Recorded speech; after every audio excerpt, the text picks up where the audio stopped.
Bismillahirrahmanirrahim. Assalamualaikum warahmatullahi wabarakatuh.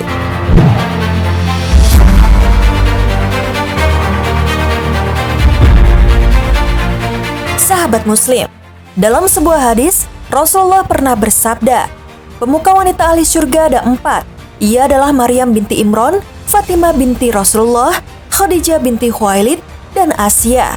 Hadis riwayat Hakim dan Muslim. Dalam hadis tersebut, terdapat nama pemuka wanita ahli surga, yaitu Asia. Asia memiliki nama lengkap Asia binti Muzahim. Ia merupakan seorang istri dari seorang raja yang kafir dan zalim, yaitu Fir'aun. Lantas, mengapa Asia menjadi salah satu perempuan yang dijanjikan masuk surga dalam hadis Nabi tersebut? Berikut ini alasan mengapa Asia istri Fir'aun dijamin masuk surga. Simak terus video ini. Namun sebelum lanjut ke videonya, silahkan tekan tombol subscribe dan tombol lonceng di bawah ini sebagai bentuk dukungan kalian agar channel ini tetap terus menyebarkan informasi seputar Islam. Dan terima kasih untuk yang sudah subscribe.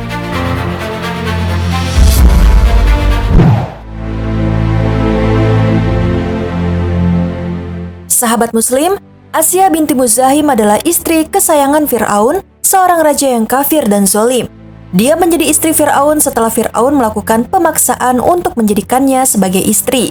Fir'aun bisa memperistri Asia merupakan bentuk penjajahan dan penindasan. Ketika Fir'aun dalam kesendirian karena ditinggal mati oleh istrinya, ia mendengar kabar bahwa ada gadis jelita keturunan keluarga Imran yang bernama Asia. Fir'aun tergoda oleh berita itu, karenanya ia mengutus Haman untuk melamarnya. Dan lamaran itu ditolak oleh Asia. Pelamaran itu merupakan ujian berat bagi keluarga Asia karena keluarga Asia adalah keluarga beriman yang taat kepada Allah. Bagaimana mungkin mereka menerima lamaran Fir'aun, seorang raja murtad, kafir dan syirik? Namun demikian, karena takut kepada kekerasan Fir'aun, orang tua Asia sangat terpaksa bertanya kepada Asia, "Sediakah Ananda menikah dengan Fir'aun?" Mendengar pertanyaan itu, Asia langsung menjawab dengan tegas, "Bagaimana saya sudi menikahi Fir'aun, sedangkan ia terkenal sebagai raja yang ingkar kepada Allah." Karena itu, Menteri Haman kembali pada Fir'aun. Jawaban Asia yang tidak mengenakan itu langsung disampaikan Menteri Haman kepada Fir'aun dan Fir'aun pun sangat murka mendengarnya. Karena itu Fir'aun memerintahkan Haman untuk menyeret kedua orang tua Asia, menyiksanya dan menjebloskannya ke dalam penjara. Hal itu dilakukan Fir'aun demi menekan Asia agar mau menerima lamarannya. Di hadapan kedua orang tua Asia yang nyaris tak berdaya, Fir'aun berkata kepada Asia, "Hai Asia, jika engkau seorang anak yang baik, tentulah engkau sayang terhadap kedua orang tuamu. Oleh karena itu, engkau boleh memilih satu di antara dua pilihan yang aku ajukan. Kalau kau menerima lamaranku, berarti engkau akan hidup senang dan pasti kebebasan kedua orang tuamu dari penjara laknat ini. Sebaliknya, jika engkau menolak lamaranku, maka aku akan memerintahkan para algojo agar membakar hidup-hidup kedua orang tuamu, tepat di hadapanmu." Di bawah ancaman Fir'aun, sang raja yang zalim itu, Asia terpaksa menerima lamaran Fir'aun dengan syarat-syarat. Pertama, Fir'aun harus membebaskan orang tuanya. Fir'aun harus membuat rumah untuk ayah dan ibunya yang indah lengkap dengan perabotannya. Kedua, Fir'aun harus menjamin kesehatan, makan dan minum kedua orang tuanya. Kalau kedua syarat itu dipenuhi, maka Asia bersedia menjadi istri Fir'aun. Dalam acara-acara tertentu, Asia hadir bersama Fir'aun, tapi dia tidak bersedia tidur bersama Fir'aun. Sekiranya permintaan-permintaan tersebut tidak disetujui, Asia rela mati bersama ibu dan bapaknya. Akhirnya Fir'aun menyetujui syarat-syarat yang diajukan oleh Asia. Fir'aun lalu membebaskan kedua orang tua Asia. Asia pun tinggal dalam kemewahan istana bersama Fir'aun. Walaupun Asia tinggal dalam kemewahan istana, ia tetap patuh terhadap perintah Allah dan tetap melaksanakan ibadah kepada Allah Subhanahu wa Ta'ala. Di malam hari, Asia selalu bangun melaksanakan sholat malam menurut syariat Nabi Ibrahim, bermohon kepada Allah agar kehormatannya tidak disentuh oleh raja kafir Fir'aun. Untuk menjaga kehormatannya, Allah Subhanahu wa Ta'ala menciptakan iblis yang sangat serupa dengan Asia. Dialah iblis yang setiap malam tidur dan bergaul dengan Fir'aun. Jadi meskipun Fir'aun mempunyai istri Asia, dia tiap malam bercintanya dengan iblis. Asia merupakan ibu angkat dari Nabi Musa alaihissalam. Asia menemukan Nabi Musa kecil ketika itu berada di dalam peti yang dihanyutkan oleh ibu Nabi Musa alaihissalam ke sungai Nil atas perintah Allah Subhanahu wa Ta'ala untuk menyelamatkan Nabi Musa dari kejamnya Fir'aun. Saat itu peti yang berisikan Nabi Musa terdampar di wilayah istana Fir'aun. Saat itu Asya dan Fir'aun sedang berada di sana. Allah Subhanahu wa Ta'ala memasukkan kasih sayang ke dalam hati Asya agar berkenan mengasuh Musa. Asya meminta persetujuan Fir'aun untuk menjadikan Musa sebagai anak angkat. Permintaannya pun kemudian dikabulkan oleh Fir'aun karena Asya adalah istri kesayangan Fir'aun. Siapa menduga jika pada akhirnya ternyata bayi Musa yang dihanyutkan di sungai Nil itu dipungut oleh keluarga Fir'aun sendiri yang memang belum memiliki keturunan. Fir'aun yang telah membuat keputusan untuk membunuh setiap bayi laki-laki yang lahir sebenarnya juga hendak menghabisi Musa, tapi oleh Asya dicegah. Akhirnya Fir'aun pun luluh hatinya ketika Asya, istri yang dicintainya, menyampaikan permohonan kepada Fir'aun sebagaimana yang disebutkan dalam surah Al-Qasas ayat 9. Dan dia, istri Fir'aun, berkata, "Dia adalah penyejuk mata hati bagiku dan bagimu. Janganlah kamu membunuhnya. Mudah-mudahan dia bermanfaat kepada kita atau kita ambil dia menjadi anak," sedang mereka tidak menyadari.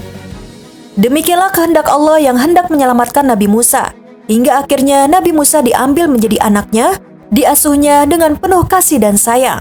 Nabi Musa tumbuh dan berkembang di istana Fir'aun di bawah asuhan dan kasih sayang Asya, perempuan mukmin yang menyembunyikan imannya. Asya berjaya melindungi keimanannya dan melindungi Musa. Bertahun-tahun Asya sekamar dan seranjang dengan Fir'aun, tapi tak pernah Fir'aun mengetahui bahwa Asya, istri kesayangannya, beriman kepada Allah Subhanahu wa Ta'ala.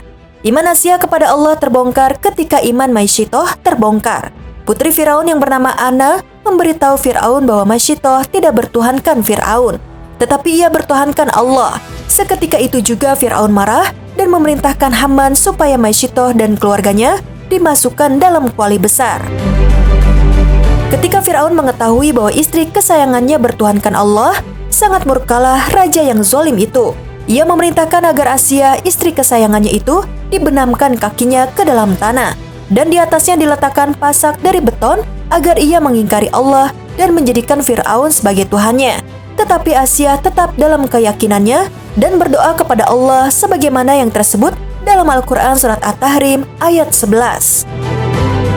Dan Allah membuat perumpamaan bagi orang-orang yang beriman, istri Fir'aun, ketika dia berkata, "Ya Tuhanku, bangunkanlah untukku sebuah rumah di sisimu dalam surga, dan selamatkanlah aku dari Fir'aun dan perbuatannya, dan selamatkanlah aku dari kaum yang zolim."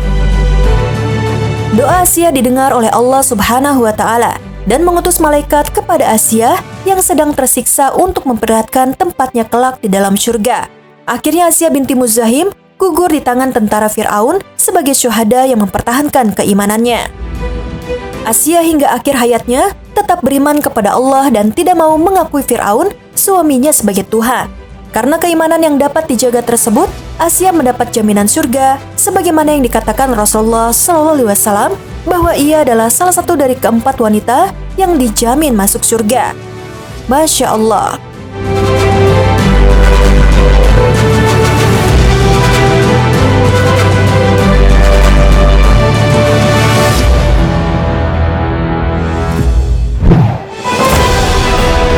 Sahabat Muslim, demikianlah kisah Asya binti Muzahim, istri kesayangan Fir'aun, seorang raja yang kafir dan zalim. Dalam perjalanan hidupnya, Asya mengalami banyak cobaan dari Allah melalui orang-orang zalim di sekitarnya, bahkan dari orang yang paling dekat dengannya, yakni suaminya, Fir'aun, dan orang-orang yang ada di sekitar istana di bawah perintah suaminya.